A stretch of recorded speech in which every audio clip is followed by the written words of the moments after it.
কাইলৈ ঘোষণা নহয় মেট্ৰিকৰ পৰীক্ষাৰ ফলাফল। এই মুহূৰ্তৰ এটা বিগ ব্ৰেকিং নিউজ যে কাইলৈ অৰ্থাৎ 10 এপ্ৰিলত মেট্ৰিকৰ পৰীক্ষাৰ ফলাফল এএছএছইবি বোৰ্ডে ঘোষণা নকৰে।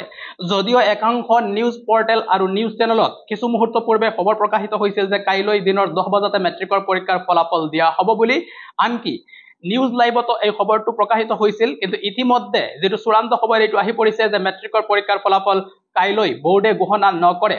ফলাফলৰ লৈ ইতিমধ্যে নিউজ লাইভৰ পৰা আন এটা পোষ্ট কৰা হৈছে য'ত তেওঁলোকে উল্লেখ কৰিছে যে কাইলৈ ঘোষণা নহয় মেট্ৰিক পৰীক্ষাৰ ফলাফল। মেট্ৰিক পৰীক্ষাৰ ফলাফলৰ দিন নিশ্চিত হোৱা নাই। নিউজ লাইভৰ ৱেবছাইট আৰু একাংশ সংবাদ মাধ্যমত প্ৰকাশ পাইছিল ফলাফল ঘোষণাৰ বাতৰি, কিন্তু এতিয়ালৈ ফলাফল ঘোষণাৰ নিশ্চিতি নাই। ফলাফলৰ পূৰ্বে জাননী দিয়া হ'ব বুলি ঘোষণা এএছএছইবি বোৰ্ডৰ। আমাৰ হাতত ইতিমধ্যে ফলাফলৰ তাৰিখ আহি পৰিছে, কিন্তু মই আপোনালোকক এই খবৰটো ৰাজহুৱা কৰিব নোৱাৰো যিহেতু এতিয়ালৈকে অফিচিয়েলি ফলাফল ঘোষণাৰ দিনটো উল্লেখ কৰা হোৱা নাই, যাৰ ফলত মই আপোনালোকক এই দিনটো এতিয়া আপোনালোকক শ্বেয়াৰ কৰিব নোৱাৰো। কিন্তু এটা ইংগিত দিব পাৰো যে আপোনালোক বিহুৰ পূৰ্বেই সাজু থাকক ফলাফলৰ বাবে। ফলাফল আপোনালোকে সোনকালেই লাভ কৰিব। আপোনালোকে এই চেনেলটো ছাবস্ক্ৰাইব কৰি ৰাখিলে ইয়াতে আপোনালোকে ফলাফলৰ খবৰটো আগতীয়াকৈ লাভ কৰিব পাৰিব। ফলাফলৰ পূৰ্বে কমেও এদিন পূৰ্বে আপোনালোকে ফলাফল লাভ কৰিব।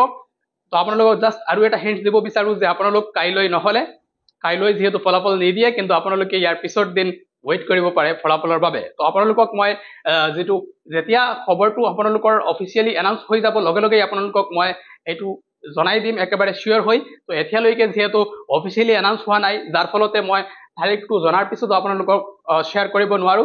তো এই মুহূৰ্তলৈকে যেটো খবৰ এইটো হৈছে যে কাইলৈ মেট্ৰিকৰ পৰীক্ষাৰ ফলাফল বোৰ্ডে ঘোষণা নকৰে। আপোনালোকে অতি শীঘ্ৰেই ফলাফল লাভ কৰিব। আপোনালোক ফলাফলৰ বাবে সম্পূৰ্ণ সাজু হৈ থাকক আৰু এই খবৰটো সকলোলৈ শ্বেয়াৰ কৰি দিয়ক যে ফলাফল কাইলৈ ঘোষণা কৰা নহয়।